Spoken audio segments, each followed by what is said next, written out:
morning, everyone. Thank you for being here and committing to your practice and to supporting the practice of others. We've been thinking and talking a lot about commitment lately at the monastery because Hogan is doing a whole teaching, not just here but in other venues, about uncovering the heart's aspiration. What is our heart's deepest aspiration for our life? And then making a commitment to fulfilling that, or at least beginning to fulfill that. We are not in charge of the time frame. The time frame is unknown to us. The outcome may be hidden from us too, but we make a commitment which could go on for lifetimes or be carried on by our children or by somebody else who's inspired by us. Also, I was thinking about commitment because of finishing writing the vows book, and because we had a 5 precepts ceremony here while Hogan and I were gone, and several people who took the 5 precepts ceremony told me that it was a very moving ceremony, unexpectedly moving ceremony, that they kind of thought they knew what it was about and they'd just go through the ceremony because they'd study the precepts, but that it really opened a door rather than closing a door, right? We often think, okay, done with that, closed door, move on to something else. But taking the precepts is opening a door into a whole lifetime of exploring the precepts. Also, I just came back from a trip. So I was at the University of, it was at the Rochester Zen Center Retreat Center called Chapin Mill, which is outside of Rochester, at a workshop for physicians put on by the University of Rochester, and they made a commitment at the University of Rochester to teach mindfulness to as many people as they could in the medical school. And now they have taught mindfulness to medical students, residents, and 80% of the faculty. They've been doing that for 10 years. So some of us from the Portland program went to learn more from them about what they've found is beneficial for physicians. It turns out we have a pretty good program in Portland. I can't take any credit for it. Jomon, whom you may know, Laura Martin, and her teaching partner, Denise Gore, are certified mindfulness-based stress reduction teachers, and they have been enrolled in a group that works with physicians. And it's actually working well, but I think there's some elements that we can add beyond just meditation to deal with the particular kind of inner critic that physicians develop as a result of the fact that if they make a mistake, they could permanently damage or kill someone. So you get a pretty ferocious inner critic if you're a physician, because the consequences of making a mistake are huge. And we will all make mistakes. When I teach medical students, I say, you cannot go into this field unless you are willing to live for the rest of your life with the knowledge that you cause permanent damage to someone or kill them. Because we are not perfect, medicine is not perfect, and the bodies that we're working with are not perfect. They don't always react in the way that we were taught they should by the treatment we give, right? So we have to learn to live with mistakes, but unfortunately the suicide rate in physicians is very high. So the help for physicians is very important. I'm sure you would like to know that your physician, when you go to see them, is feeling like a little bit cheerful maybe, or happy about their work and not suicidal, right?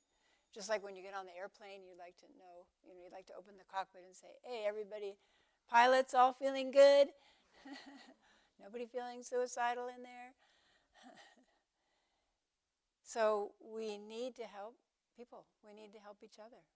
We can all fall into despair. The world is, if you look at it from one point of view, in terrible shape. And it doesn't look like it's going to get any better. It looks like we're in a cycle of destruction and more difficulties. But if you really know about history, this has always been true. There's always been cycles of times of peace and then times of chaos and war. So we just happen to be entering one of them, and we don't know how long it will go on. So there I saw a commitment to helping physicians. A very strong commitment on the part of all the people that were there to helping physicians. 3 of the physicians were from Japan. They work in palliative care. And in Japan, you don't admit weakness. So I had a physician friend who was going to Japan, and he doesn't drink. And I said, oh my gosh, he does business in Japan. What are you going to do? Because all business is transacted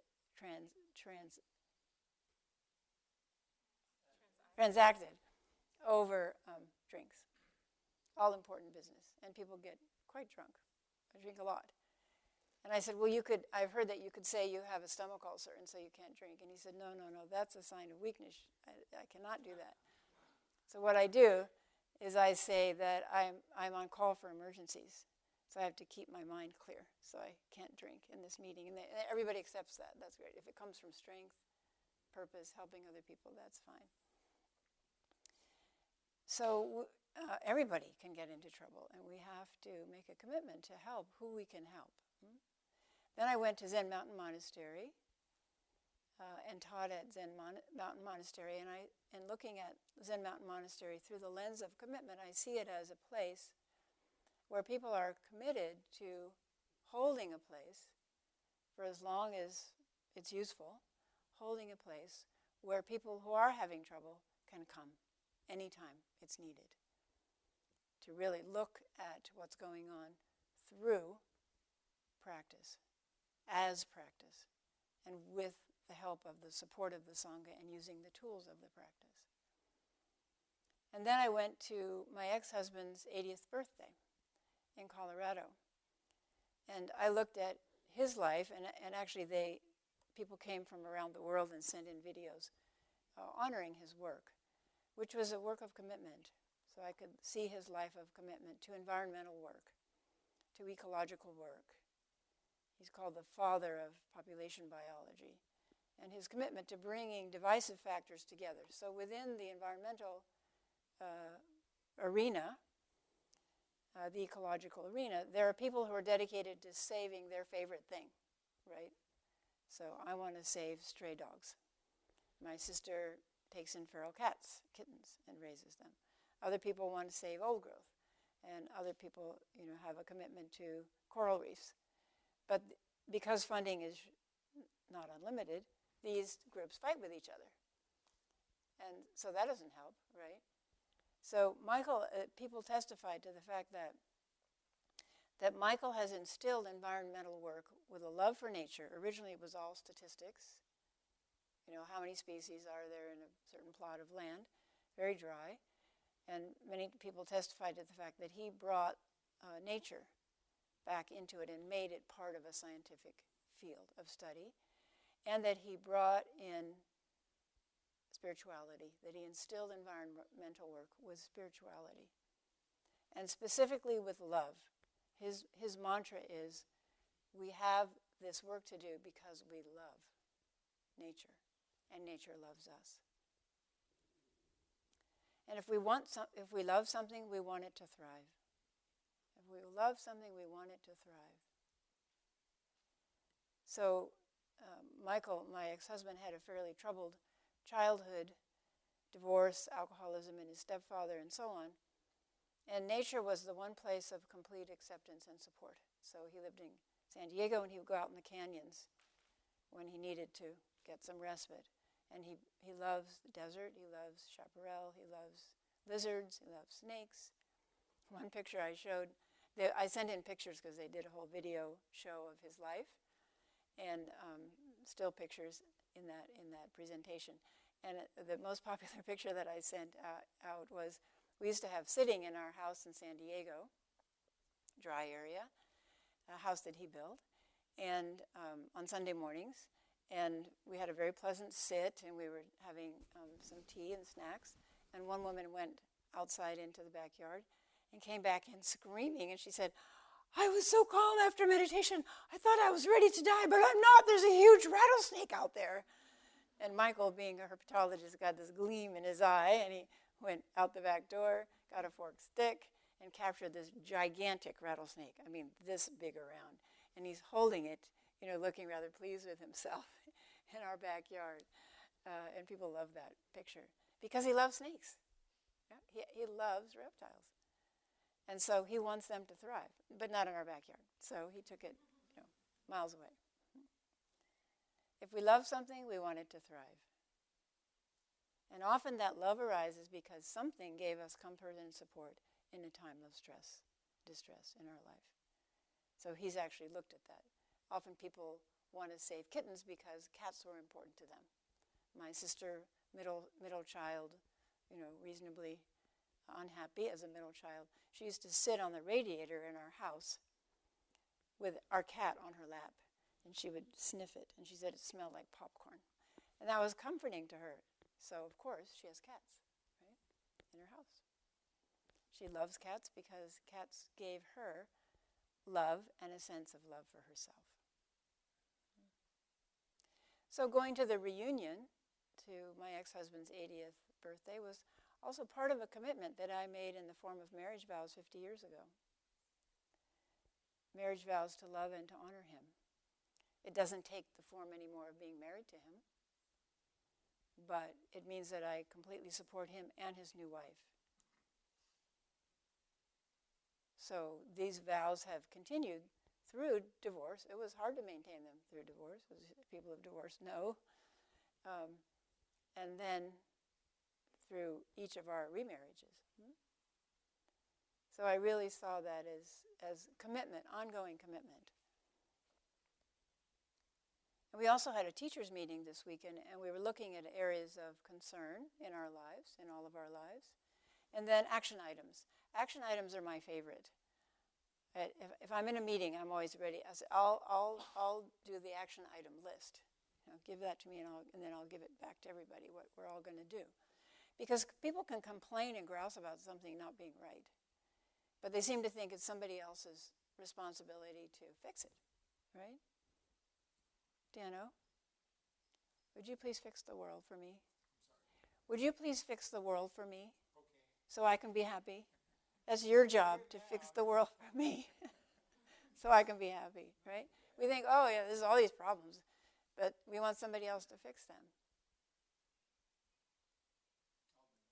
You'll do it? You'll make me feel totally safe, comfortable, and loved the rest of my life? So 2 areas that we looked at of concern for Heart of Wisdom specifically, and here are climate change. And we did a month of climate change studies, both downtown and here. But one thing we omitted was to have people actually write out their commitment. What are they going to do? So it's different. It's different to have an internal commitment and to put it out there and have everybody see it. The studies show you are much more likely to maintain a commitment if it's done publicly. So I publicly, my commitment for this year is no plastic bags from grocery stores and no plastic bottles of water or drink. Now, I'm already failing because in Colorado I didn't have my little bags that I have tucked in my purse. So I had to take some plastic bags. So then what do you do with them, right? And then on a long airplane flight, the only thing to drink they bring you is a bottle of water. What do you do? So we know when we take a vow, we take a commitment, that we are going to fail. And then that makes us encouraged to renew our commitment and be creative about those situations, right? Not to forget the grocery bag. One of the ways I remind myself here is if I go in and check out groceries and I realize I forgot my bag, very embarrassing. I have to say, I got to run out to the car and get my bag. And everybody behind you is like, eh. But you can pay for it and move it aside and then go out and get it. So we looked at climate change. And I think we need to look at it again. We need to educate ourselves about climate change and make commitments, personal commitments, each person here and downtown. And also diversity. Looking at the issue of diversity in our Sangha and how are we unconsciously somehow not encouraging people who are different from us in other ways. They could be Muslims, who would like to come to learn to meditate, Mormons. They could not be white and middle class. They could be transgender. There's a lot of areas of diversity. And one person actually read an article about young Asian American people. So these are people in their early 20s who are Asian Americans, feel left out because they're not interested in their family's religion, even if it was Buddhism, because generally they don't understand what it was. It was some kind of chanting, if you ask them, some kind of chanting in front of a box that they would open up to the ancestors. And they don't relate to that. But also they don't feel, because they're considered ethnic Buddhists rather than convert Buddhists. All of us are convert Buddhists. See, we're in a class already, right? Then they don't quite feel comfortable in our situation either. So how can we get educated about this, and what do we want to do about it? So a few people made commitments to begin moving forward and at least educating ourselves about these issues more. Because once you get educated, I think you can't ignore it anymore. No commitment, no move forward. Commitment, move forward. If we don't commit, then it just becomes endless complaining. And it's very interesting, complaining. When I was sick, I listened to some talks by Eckhart Tolle and some other spiritual leaders. And Eckhart Tolle has a short talk on annoying people. It's a really good talk. And it gets into complaining. And he's very direct, Eckhart Tolle. He said, complaining is a way of putting ourselves above others. Oh yeah, we have a precept about that. Complaining is a way of saying, I know better than this person. They're wrong, which means I'm right. Right? So it really, really helped me look at complaining. And I'm really working with the beginnings of complaining in my mind. And so what's interesting is maybe I'll complain about somebody didn't do something right, and then my next step is, okay, I'll do it the right way. But that doesn't help anybody, right? It helps me feel more comfortable with, oh, now it's done the way I wanted it done. But it doesn't help another person. So to take the next step, which is I will help teach this person what I know about this, and then give them the option of changing what they're doing. So that extends it out to potentially benefit someone else. So I'm really working now with this complaining as a way of putting ourselves up above others. And turning that into, can I help educate someone about what I know about it, and then they can make maybe a more informed decision. And of course the inner critic says from within, this person that I live in is wrong. And I know what's right. I know them better than they know themselves. And it's a verbally abusive voice within, claiming that it's right. Right? We would not tolerate that from the outside, a verbally abusive person telling us what to do. We wouldn't tolerate that from the outside, but we do from the inside. Very peculiar. This week here at the monastery, we had a talk by Dave Hansen on carbon offset. He's part of a movement, an agreement between the Episcopal Diocese of Olympia, which is essentially western Washington state, and the Episcopal Diocese of an area in southern Philippines, which is very poor and has been hit by devastating typhoons. And they've worked out a mutually beneficial way to offset carbon and at the same time support poor local farmers. It's a very interesting talk, and I'll recommend that we do it again. He did it downtown and he did it here, if anybody's interested in hearing it. So I'll explain it briefly.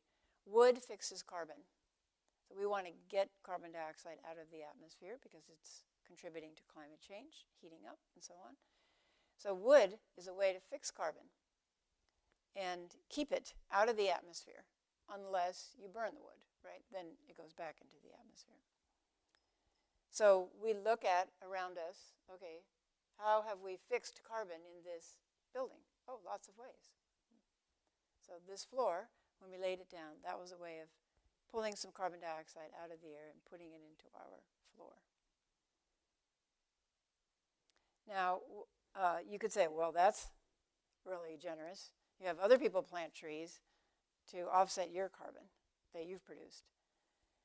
But what they have done is they've created an incentive for farmers not to cut down trees.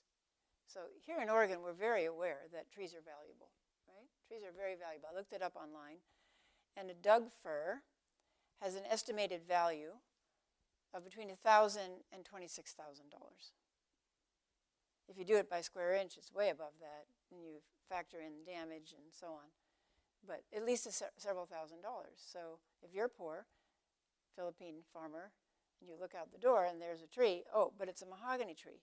So what is a mahogany tree worth that grows very fast in the Philippines, mature in 25 years? So I looked that up, and there's information on that. A tree cutter, most likely an illegal one, would get about $50 for a mahogany tree cut out of the rainforest. When it crosses the port, it fetches about $1,200. When it reaches the final destination, most likely a developed country like the US or Europe, and increasingly countries like China, the same mahogany tree is worth about $18,000 in finished furniture. This is the kind of figure that gets recorded in the national accounts or GNP figures of a country. It's ironic that a tree becomes valuable in economics only when it is cut down. That's money talking, and of course it's easy to see people who benefit the least are the local communities where the tree came from. So the cutter got $50, right? But when as it moves on, people make more and more money from it. And it's easy to see why such a narrow definition of a tree is inadequate. And so then they look at the value of a mahogany tree from the point of view, this is a tree, not a mahogany tree, but somebody from the University of Calcutta, so probably a tropical tree. So an ecologist at University of Calcutta says if a tree lives for 50 years, it generates $31,000 worth of oxygen, $62,000 worth of air pollution control, $31,000 worth of soil erosion control and increase in soil fertility, $37,000 worth of water recycled, $31,000 worth of animal shelter. So altogether, a tree is worth about 196,000 Singapore dollars. Article from Singapore. Now, Dave calculated the carbon emissions from his trip to the Philippines, so he volunteered to take his knowledge and expertise from the business life he's lived about quality control and how do you assess quality in a program. And he calculated the carbon emissions from his trip. Got a cheap flight, about $800 round trip to the Philippines. So from his seat, he was able to calculate that it was 3.2 tons, is that right, of CO2 from that flight. 3.2 tons of CO2. And so if he offset that by buying a tree to be planted in the Philippines, which is part of this agreement, it would be about the 10th, to offset that CO2 would be about $83, which is about a tenth of the cost of his ticket, which would be 3.5 trees planted in the Philippines. If you donate $25, you get a tree planted in the Philippines. But it's a very interesting program because you get a canopy tree planted, like a mahogany tree planted, but underneath that they plant crop trees. And they plant them where the farmers are living. So the farmers are planting cocoa trees and coffee trees and coconut palms under the canopy, and they depend on the canopy for shade and moisture and so on. So the farmer's incentive is to grow the crop trees and to earn money from growing those crops. And then they're also invested in keeping the forest intact because that enables them to have ongoing income. So it's a very, very interesting, mutually beneficial arrangement. Now you could say, well, that's still screwed up, if you want to complain about it. You could say, because what we really need to do is change our consumption here and our carbon output here. Of course.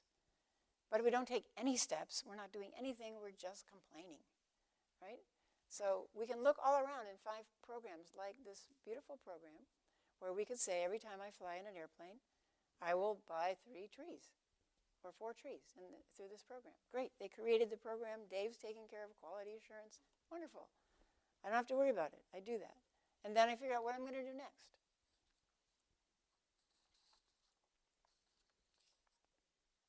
So our mindfulness practice this week at the monastery is to be aware of the things that we touch and use that come from trees. Right? So you just take a minute and look around.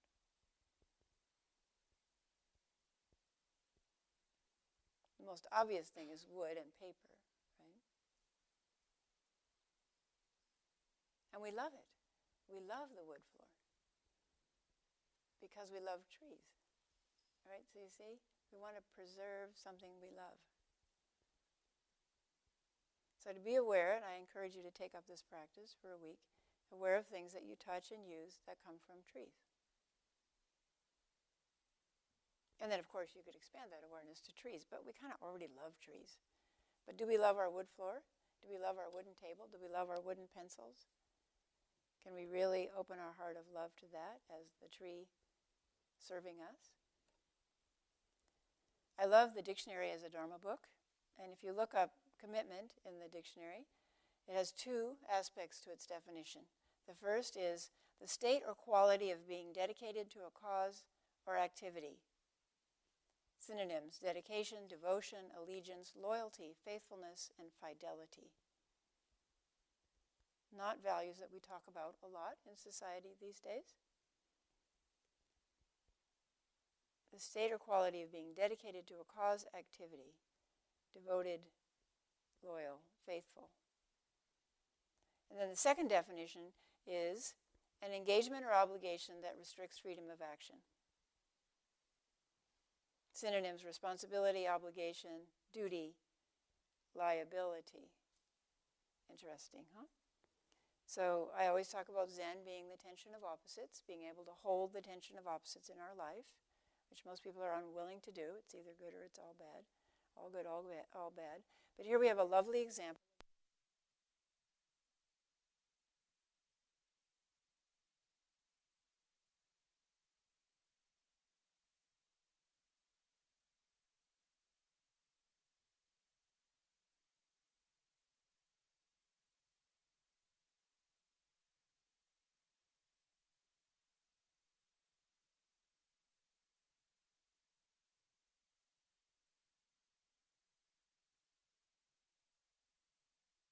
And she's taking action, right? She could sit there and say, well, the talk's almost over.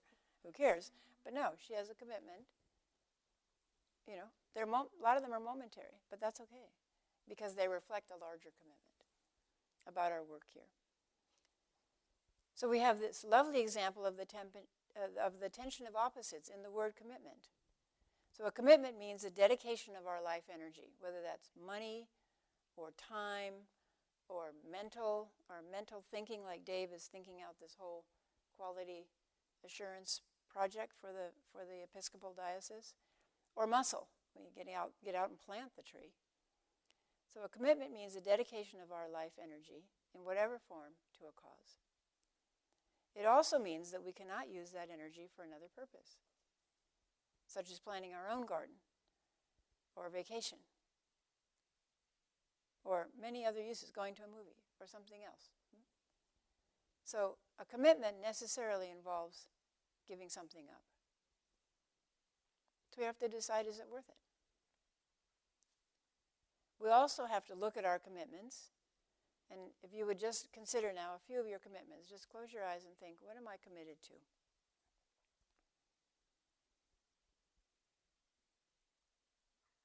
What am I really committed to? Search the areas of your life. Work, family, spiritual practice, entertainment. Nothing's off limits. Creativity. What am I really committed to? Okay, and then we have to consider, is this a commitment to primarily benefit me? There's nothing wrong with that, but we have to consider, is this a commitment to primarily benefit me? So review your commitments that you came up with. Are these commitments, and I'm not going to ask you to say it out loud, are these commitments that I made primarily to benefit me? Or do they have an aspect of benefiting others?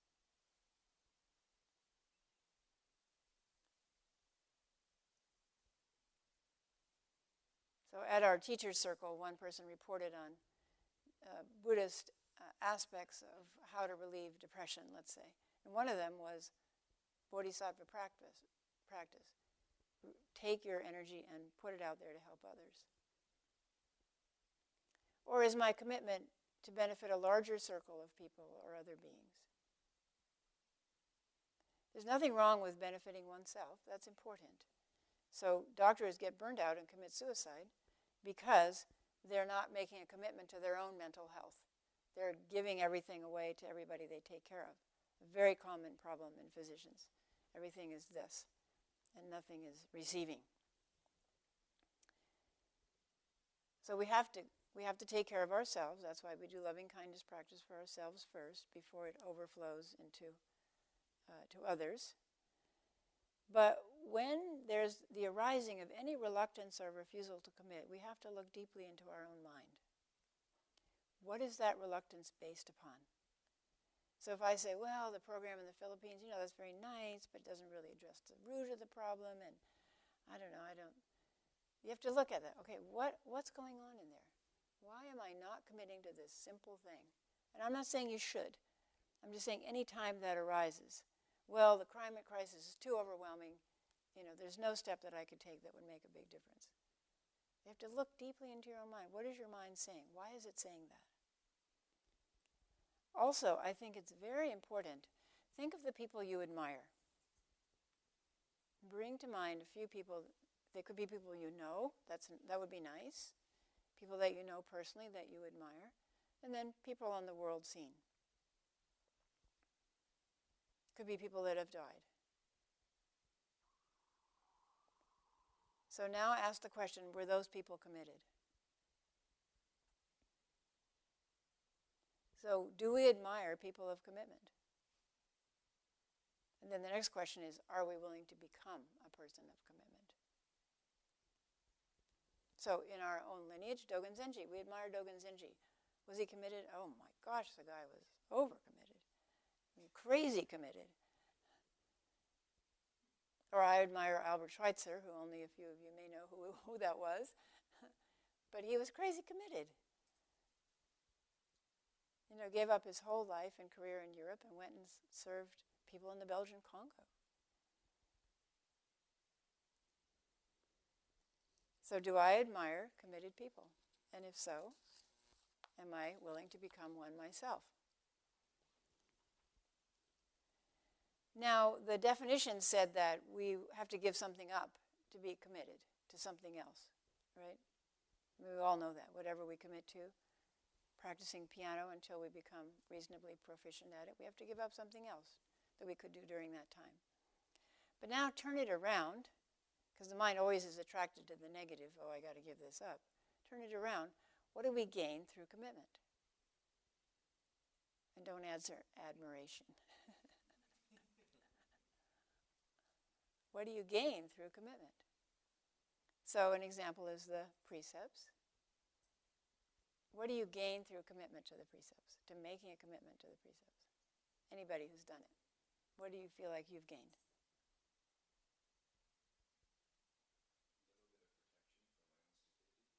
A little bit of protection from your own stupidity. Yeah. A clear conscience. Building trust in community. Stability in your life. Anybody else? Faith. Can you explain that a little bit more?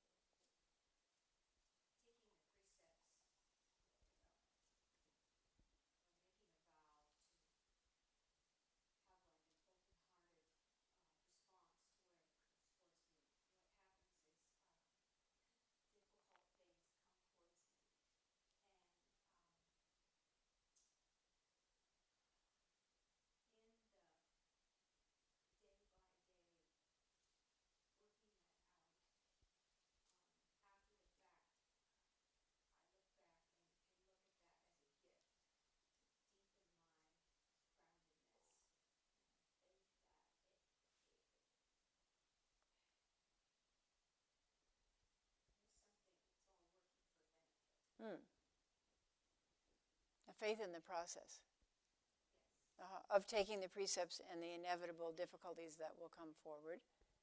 Yeah, to help you deepen your commitment and get confidence in this works, let's say. Yeah. Anybody else? What have you gained from taking the precepts? I know who you are because you have a bib on or a wageza on. Dano. What have you gained from taking the precepts? I'll let you think about it for a minute. Yeah, go ahead. I've had a sense of belonging here. Belonging. Mm-hmm. Very much. So a sense of community. Indeed. And people talked about a community of that you can trust. See somebody with Araxio, I can make some assumptions in my head about them. Mm-hmm. Whether those are true or not, it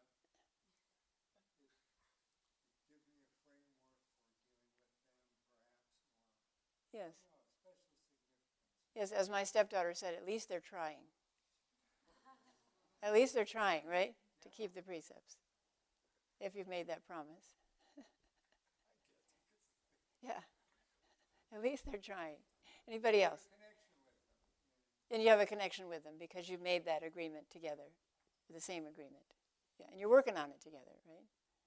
Anybody else? I wanted to say freedom. Freedom from? Overthinking things. Overthinking things. Yes, isn't that great? I love that. I walk down the street. I see something that money maybe that doesn't belong to me. I don't have to overthink it. I just say, this doesn't belong to me. And I made a promise to try to give it back to whoever it belongs to. Yeah. I was thinking along the same lines, except calling it just simplicity. It brings simplicity. Right. You don't have to face the inner Supreme Court every time you're faced with some ethical dilemma, no matter how small. I mean, the small ones drive us crazy too, right? Yeah. Right.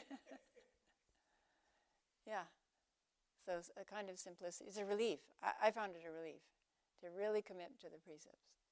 Okay, I can let go of all the back doors that I want to keep open, right? Oh, maybe I'm going to need to lie in a certain situation. So I'm not going to promise not to lie. Or maybe in a certain situation I want to, when this is not true anymore, but when I was younger, maybe I want to use my sexual wiles to get what I want, right? No, I promised I wouldn't do that. Yeah, so there's a certain relief to lay down a burden of the constructed self and say, yeah, I'll do this. Yeah.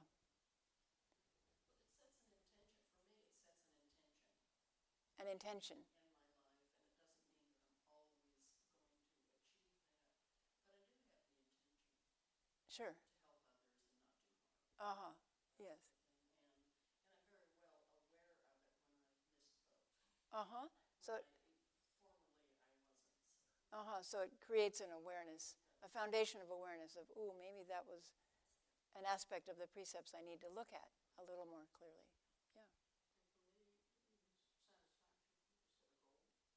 Satisfaction. That you set a goal and you've, to create that foundation. Yeah, thank you. So the mind goes to the negative. Oh, what am I going to lose by making these commitments? Or how's the inner critic going to complain or get me because I made these commitments? But really, there's so much to be gained, and that's what people discover. Oh, it's a lifelong exploration, and it's so interesting, and I have these guidelines that I can use. There's another benefit of commitment, and this is a lovely quote that Hogan actually gave me that's in the Vows book.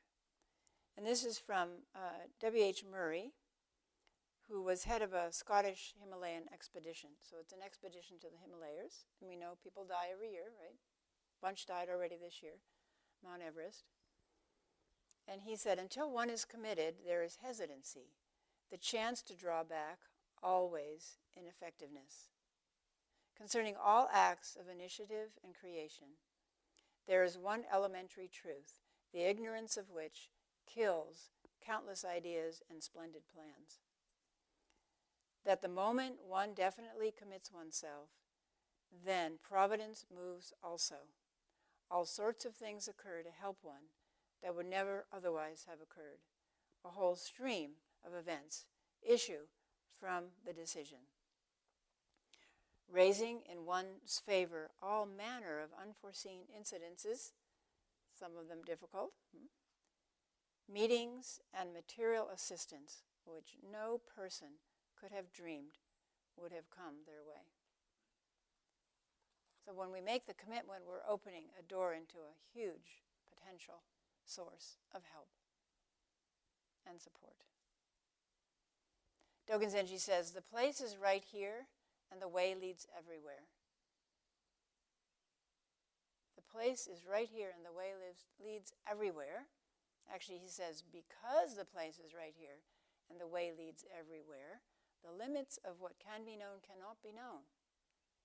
Our potential becomes unlimited when we make a commitment, and also there's a response, an automatic response. You can call it providence, you can call it whatever you want. It's a karmic truth.